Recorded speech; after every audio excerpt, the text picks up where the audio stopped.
Good morning बाल मंदिर के प्यारे विद्यार्थियों। हम अपने पिछले वीडियो में पढ़ रहे थे रिप्रेजेंटेशन ऑफ एल्गोरिदम, मतलब किसी एल्गोरिदम का प्रतिनिधित्व करना। स्टूडेंट्स, हमने अपने लास्ट वीडियो में फ्लो चार्ट के बारे में पढ़ा था, जिसमें हमने देखा था कि फ्लो चार्ट किसी भी एल्गोरिदम का डायग्राम के रूप में प्रतिनिधित्व करता है, जो प्रोग्रामर के लिए बहुत हेल्पफुल होता है। लास्ट वीडियो में मैंने आपको बताया था कि एल्गोरिदम का प्रतिनिधित्व दो प्रकार से किया जाता है, एक होता है फ्लो चार्ट, एक होता है सूडो कोड।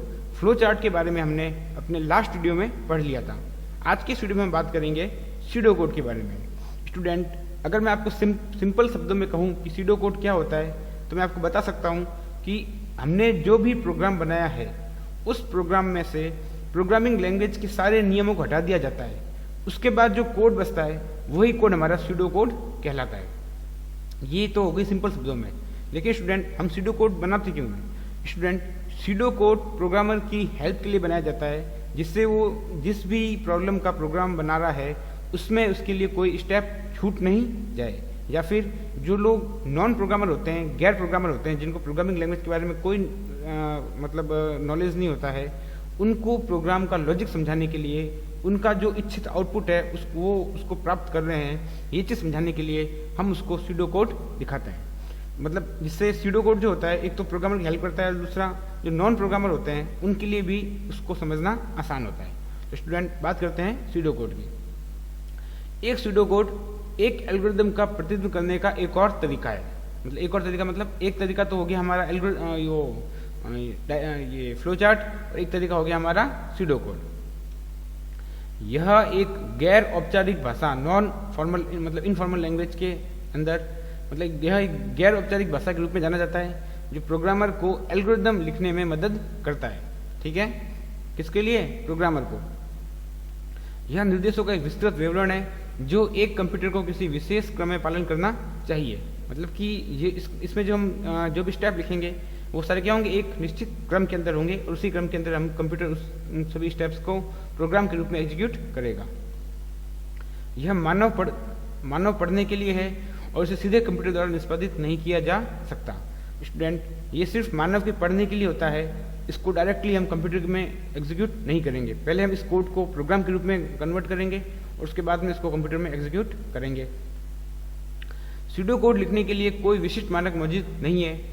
सूडो शब्द का अर्थ होता है नॉट रियल, मतलब जो वास्तविक नहीं है। इसलिए सूडो कोड का अर्थ हो गया नॉट रियल कोड, मतलब वास्तविक कोड नहीं, मतलब जो ऐसा कोड जो वास्तविक नहीं है। अब स्टूडेंट, वास्तविक कोड नहीं होगा तो उसको हमारा सिस्टम नहीं समझ पाएगा, इसलिए हमको सूडो कोड लिखने के बाद उसको प्रोग्राम के रूप में कन्वर्ट करना होता है। उसके बाद में ही हमारा कोड एग्जीक्यूट होगा। मतलब जो सूडो कोड होता है वो सिंपल शब्द में क्या हो गया, नॉट रियल कोड, मतलब जो ऐसा कोड जो वास्तविक नहीं है।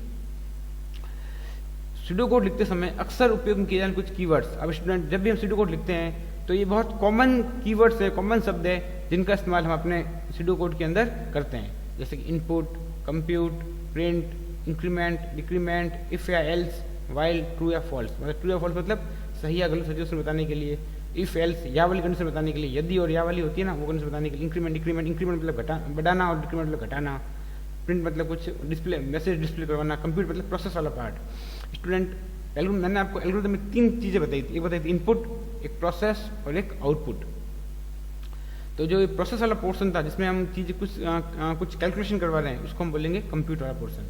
तो स्टूडेंट, अब मैं आपको सूडो कोड के कुछ एग्जांपल बताता हूँ किस प्रकार से हम सूडो कोड बनाते हैं। जैसे स्टूडेंट, ये एक एग्जांपल है कि यूज़र के द्वारा दिए गए दो नंबर्स को जोड़ने के लिए सूडो कोड लिखो। मतलब हमको जो सूडो कोड लिखना है जिसमें हम यूजर्स कोई दो नंबर देगा उसको जोड़ने के लिए, तो इसके लिए सूडो कोड क्या हो जाएगा कि सबसे पहले लेंगे हम इनपुट नंबर 1।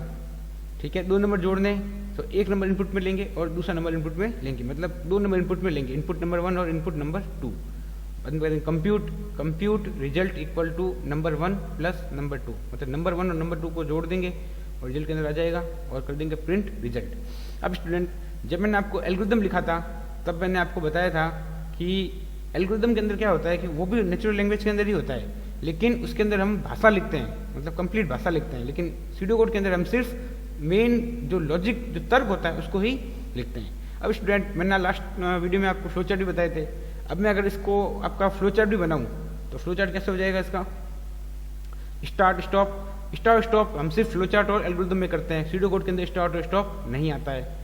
फिर रीड नंबर 1 और number 2, result num 1 plus num 2 और प्रिंट रिजल्ट। तो ये इस सूडो कोड के आधार पर हम फ्लो चार्ट को भी बना सकते हैं। वैसे ये तो 2 नंबर को जोड़ने के लिए हो गया।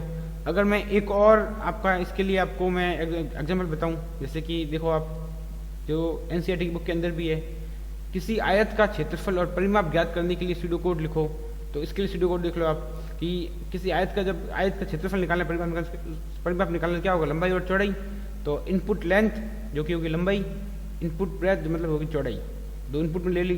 अब कंप्यूट एरिया मतलब क्षेत्रफल, तो क्या हो जाएगा, लेंथ इंटू ब्रेथ मतलब लंबाई इंटू चौड़ाई। तो ये क्या होगा, किसी आयत का क्षेत्रफल निकालने के लिए प्रिंट एरिया मतलब क्षेत्रफल प्रिंट करवा दिया। अब हमको परिमाप ज्ञात करना है, तो कंप्यूट परिमाप मतलब पेरीमीटर, परिमाप इंग्लिश में बोलते हैं पेरीमीटर। तो पेरीमीटर ज्ञात करने के लिए एक हमने वेरिएबल बना लिया पेरिम नाम का।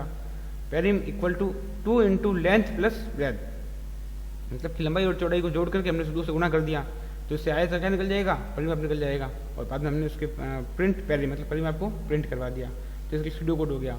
इसके लिए अगर मैं बताऊँ एल्गोरिथम, तो क्या बनेगा, स्टार्ट और लास्ट में एंड या स्टॉप कुछ भी कर दो। इनपुट लेंथ एंड ब्रेथ, लंबाई और चौड़ाई इनपुट ले ली, फिर एरिया लेंथ एंड ब्रेथ को मतलब यहाँ कंप्यूट करवा दिया, बाद में क्षेत्रफल प्रिंट करवा दिया, और बाद में परिमाप भी यहाँ पे कंप्यूट करवा दिया, और लास्ट में परिमाप को प्रिंट करवा दिया, और बाद में एल्गोरिथम को एंड कर दिया। तो ये हो गया एक तरफ सूडो कोड, एक तरफ क्या हो गया इसका फ्लो चार्ट। अब स्टूडेंट ये तो हो गए 2 एग्जाम्पल। अब मैं बात करूँ आपसे इसके बेनिफिट्स क्या होते हैं। तो जैसा आपको बताया मैंने अभी कि एक उच्च स्तरीय भाषा हाई लेवल लैंग्वेज में कोड लिखने से पहले प्रोग्राम का सूडो कोड प्रोग्राम की बुनियादी कार्यक्षमता का प्रतिनिधित्व करने में मदद करता है। मतलब बुनियादी कार्यक्षमता मतलब क्या है कि हमारा जो प्रोग्राम है वो क्या एक्चुअली में क्या काम कर रहा है, उसका जो आउटपुट है वो क्या आएगा, उसका तर्क क्या है, उसका लॉजिक क्या है, वो लिखने में हमारी क्या करता है, मदद करता है।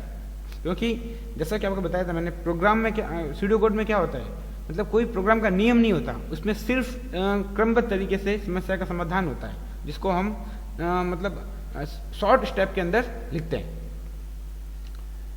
अगला है नेचुरल लैंग्वेज। मतलब नेचुरल लैंग्वेज कौन सी होती है, जिस लैंग्वेज को मानव समझ सकता है, मतलब मानव पठनीय भाषा में। पहले कोड लिखकर प्रोग्रामर किसी भी महत्वपूर्ण स्टेप को नहीं छोड़ता है, मतलब भूलता नहीं है कि प्रोग्रामर कोई प्रोग्राम बना रहा है, उसका कोई स्टेप अगर उससे कहीं गलती से वो भूल नहीं जाए, लेकिन उसके पास अगर सूडो कोड होगा, एक डॉक्यूमेंटेशन वाला पार्ट होगा, तो उस स्टेप को भूलेगा नहीं, उसको ध्यान में रहेगा। नॉन प्रोग्रामर के लिए वास्तविक प्रोग्राम्स को पढ़ना और समझना मुश्किल है। उसके लिए नॉन प्रोग्रामर जो मतलब पेशेवर प्रोग्रामर नहीं है, जिनको हम बोलते हैं गैर प्रोग्रामर, जो एक एंड यूजर होता है, नॉर्मल व्यक्ति होता है, वो प्रोग्राम को न बना सकता है न उसको समझ सकता है। अगर हम किसी प्रोग्राम को बना दें उसके सामने, तो उस प्रोग्राम को समझ भी नहीं आएगा कि इस प्रोग्राम में क्या लिखा है। तो नॉन प्रोग्रामर जो होते हैं उनके लिए प्रोग्राम को समझना और पढ़ना बहुत मुश्किल होता है, लेकिन सूडो कोड उन्हें चरणों की समीक्षा करने में मदद करता है। मतलब अगर हमने प्रोग्राम में जितने भी स्टेप्स फॉलो किए हैं, उन स्टेप्स को अगर हम सिंपल किसी लैंग्वेज के अंदर लिख देते हैं, तो उन सभी स्टेप्स को कोई भी एक नॉन पेशेवर व्यक्ति, नॉन प्रोग्रामर व्यक्ति उसको आसानी से पढ़ सकता है, उसको समझ भी सकता है। और समीक्षा करने के बाद प्रस्तावित कार्यान्वयन, मतलब कि उसका जो इम्प्लीमेंटेशन होगा, वो इम्प्लीमेंटेशन किस प्रकार से होगा और उसका इच्छित रिजल्ट क्या निकलेगा, उसको वो समझ सकता है। ये चीज़ किसके लिए हो गई, नॉन प्रोग्रामर के लिए। तो जो सूडो कोड होता है वो प्रोग्रामर की भी हेल्प करता है कि वो सूडो कोड लिखा हुआ होगा तो प्रोग्रामर को प्रोग्रामेशन में कोई समस्या नहीं आएगी, वो कोई स्टेप को भूलेगा नहीं, और प्रोग्राम हमारा एकदम सही बनेगा और एकदम डिजायर्ड आउटपुट प्राप्त करेगा। नॉन प्रोग्रामर के लिए भी हेल्प करता है कि वो एक वैसे तो प्रोग्राम को समझ नहीं पाएगा, लेकिन अगर नेचुरल लैंग्वेज के अंदर कोई चीज़ लिखी हुई है, किसी चीज़ का तर्क दिया हुआ है, तो उस तर्क को समझ सकता है और अनुमान लगा सकता है कि इसका क्या आउटपुट आएगा। तो स्टूडेंट ये होता है सूडो कोड। अब स्टूडेंट एल्गोरिथम वाला जो पोर्शन है आपका, उसमें एल्गोरिथम हो गया, फ्लो चार्ट हो गया और सूडो कोड हो चुका है। कल हम देखेंगे फ्लो ऑफ कंट्रोल, मतलब कि जब हम प्रोग्राम लिखते हैं तो प्रोग्राम का फ्लो किस प्रकार से कंट्रोल किया जाता है। इसके भी 2-3 मेथड है, वो मैं आपको आने वाले वीडियोस के अंदर बताऊंगा। स्टूडेंट्स आज की वीडियो में इतना ही, धन्यवाद।